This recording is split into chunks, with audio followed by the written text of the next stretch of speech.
What has been a long day across the country at several airports. Technical difficulties creating delays and cancellations, including right here at Norfolk International. I spoke to one woman from Hampton Roads who's stuck in Dallas. She's just trying to get home.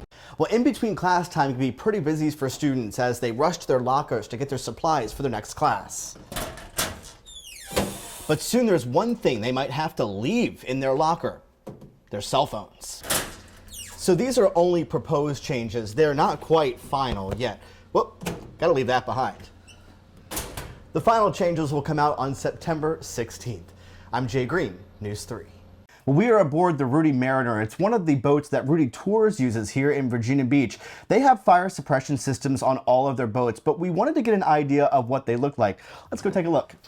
Well, there's a lot of bikes to choose from here at East Coast Bicycles on Colley Avenue in Ghent, except there's a place here that's empty where one should be. That's because it was stolen overnight right from the store. Well, the owners here now have a message for other businesses in Norfolk. This is where Lynette Smith says her son is buried at Roosevelt Memorial Park in Chesapeake, but the marker disappeared. So she reached out to News 3, and after I contacted the company that owns the memorial park, the marker is back. We are in the Geneva Shores neighborhood right along St. Julian Creek here in Chesapeake. It's the neighborhood where 65-year-old Bill Wolf lives. Now, he was last seen July 23rd and he is still missing, but police and authorities found his catamaran floating in a body of water.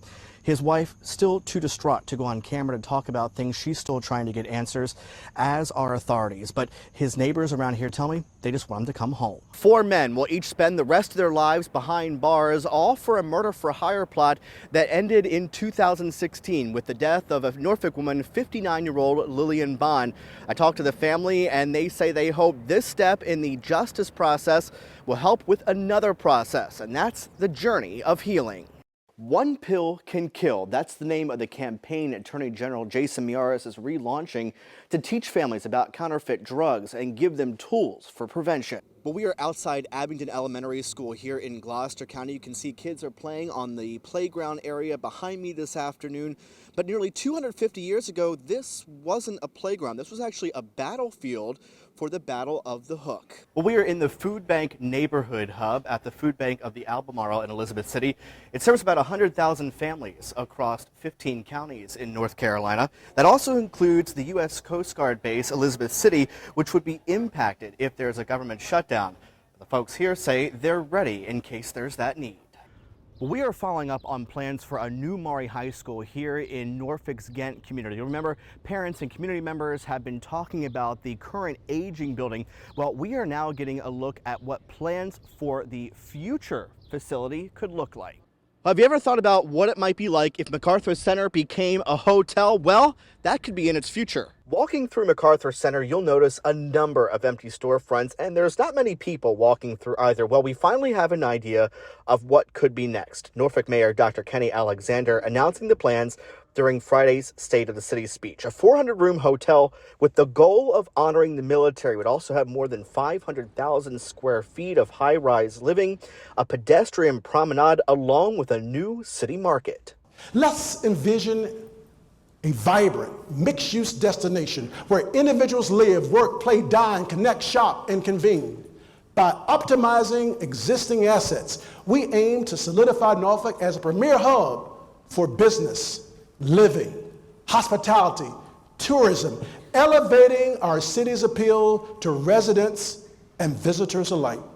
That city market I mentioned would also include an indoor and outdoor garden space. Now, the mayor did not say anything about possible next steps with the developer. For now, I'm Jay Greene, News 3. What has been a long day across the country at several airports. Technical difficulties creating delays and cancellations, including right here at Norfolk International.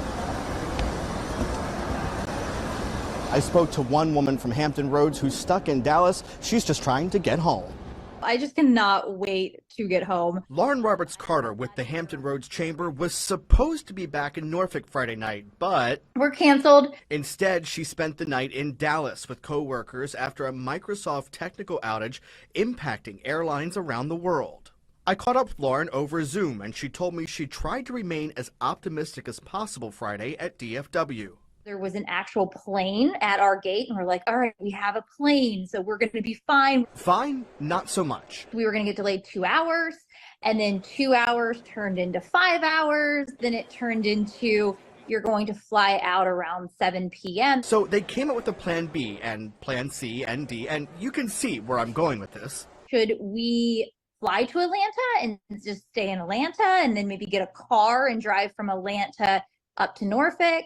All of that just for airline staff to end up telling her there were no flights available out of Dallas. A lot of the crews, including the pilot, they weren't able to get to Dallas from wherever they were coming in from. You might have a plane, but you didn't have a crew. At one point in the last 24 hours, FlightAware.com reporting more than 2,800 flight cancellations around the country and another 10,000 flights delayed. Transportation Secretary Pete Buttigieg posting on social media reminding travelers if your flight's canceled and you don't want to travel, you can request a cash refund.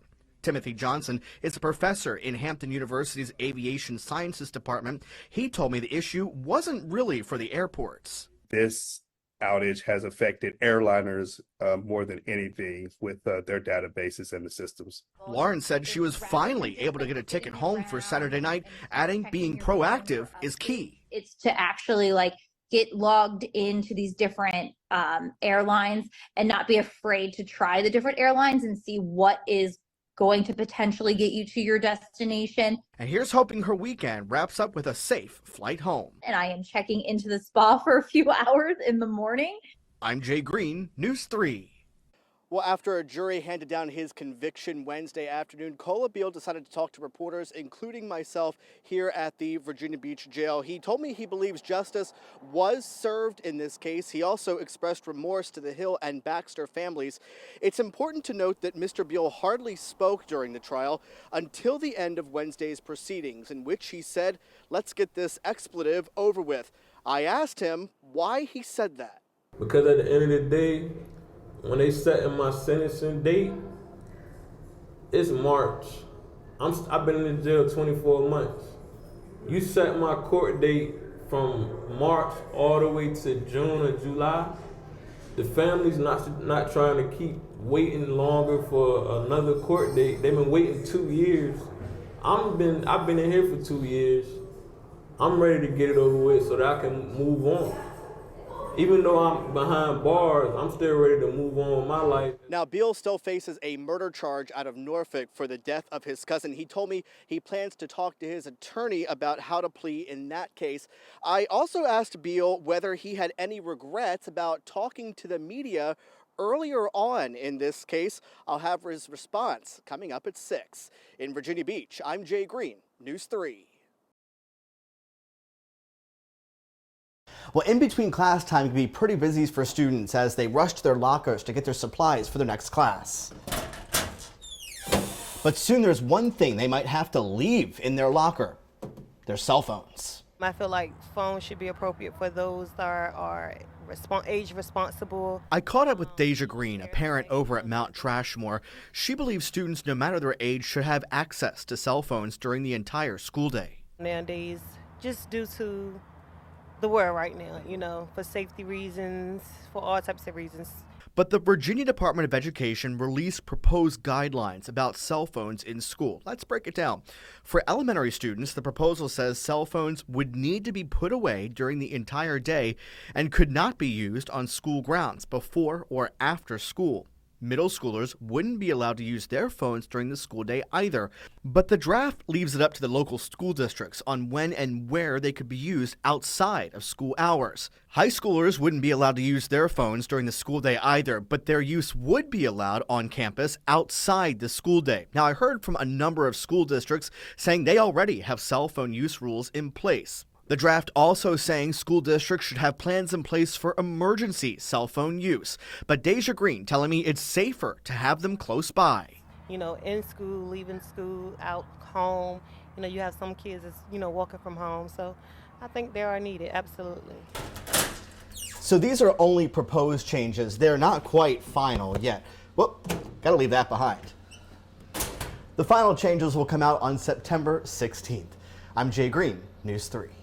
Take a look at this picture behind me. This is 5-year-old Yasir Smith and 3-year-old Zaire Mack. They lived here in Hampton Roads, but unfortunately their lives were cut short by a car crash in Florida. My nephews, they were energetic, they were smart, really, really smart. Like, really smart. Nashawn Smiley and Kiara Beckett telling me about their nephews, 5-year-old Yasir Smith and 3-year-old Zaire Mack from Chesapeake. I really wanted everything for them. On Monday this week, their lives cut short in this car crash while they were on vacation with family near West Palm Beach, Florida. It just doesn't feel real, you know? Kind of wishing that, you know, somebody would call and say they made a mistake. Police say an SUV slammed into a guardrail, flipped over, and then landed in a canal. 9 people were killed, the youngest, a 1-year-old. Among the dead, Yasir Smith and Zaire Mack. A crash report saying no one inside the SUV was using safety equipment when the crash happened. The NTSB is now investigating. We have the gold standard, and we believe that this crash was catastrophic, a tragic event.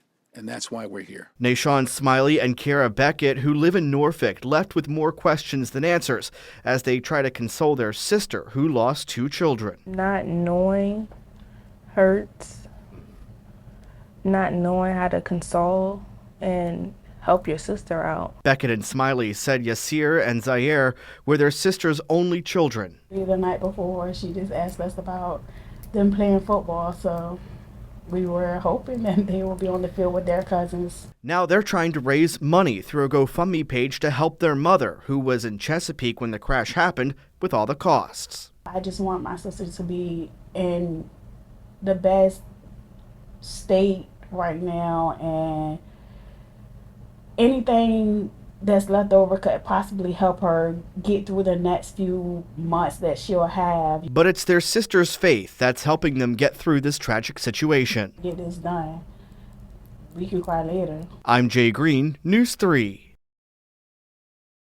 We are probably pretty familiar with the pier off in the distance behind me. It's the Virginia Beach Fishing Pier between 14th and 15th Streets along the boardwalk. It's where a man drove off the pier into the water. Well, 2 weeks later, that car is now out of the water, but the pier is still closed to the public. Among the many questions that are still left right now is when will it reopen?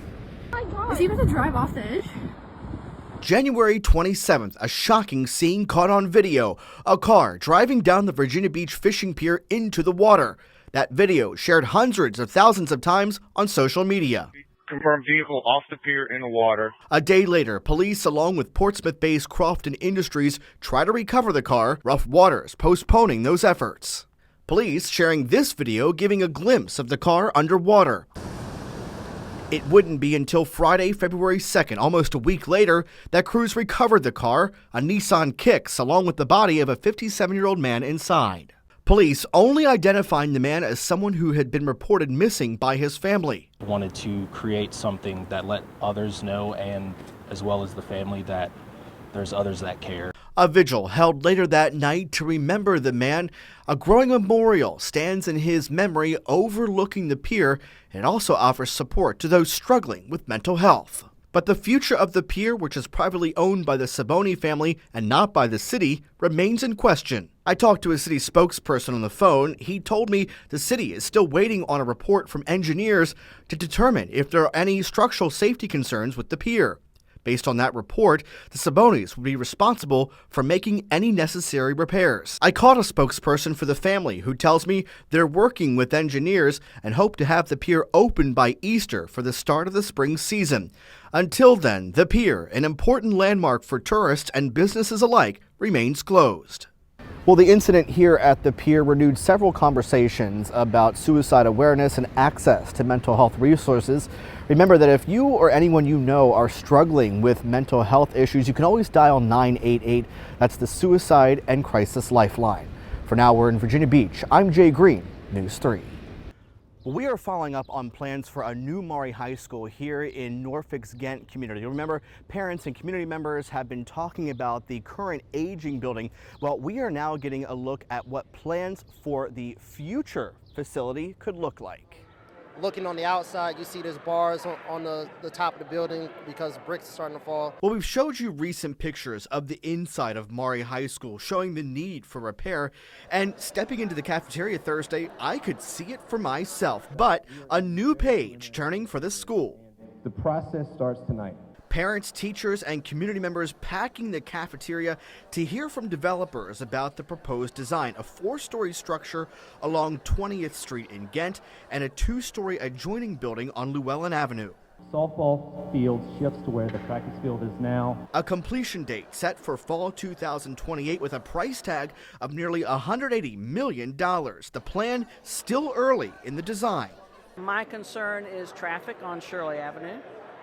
And I'm concerned about the kids going back and forth across Llewellyn. But some question the future of the current 112-year-old building on Shirley Avenue. There's a lot of history in this building, from segregation to, where it is now. And we have to preserve the history of this school. But saying we're going to keep this and disregard all the other programs who could truly benefit from this space is selfish in itself. This plan leaves the current building in place. The community made it pretty clear that the preservation of historic Maury was of the utmost importance. So our team came together with a vision to preserve historic Maury and also fit this state-of-the-art high school on the site as it is now. One proposal includes turning it into housing. We think about Norfolk and our affordable housing challenges. I think that's a great use. Developers saying it could be a year and a half before construction begins, but the community saying it's time. I fully agree with the best school that this place can build for these students. They need that, and they cannot do that in this old school. In Norfolk, I'm Jay Greene, News 3.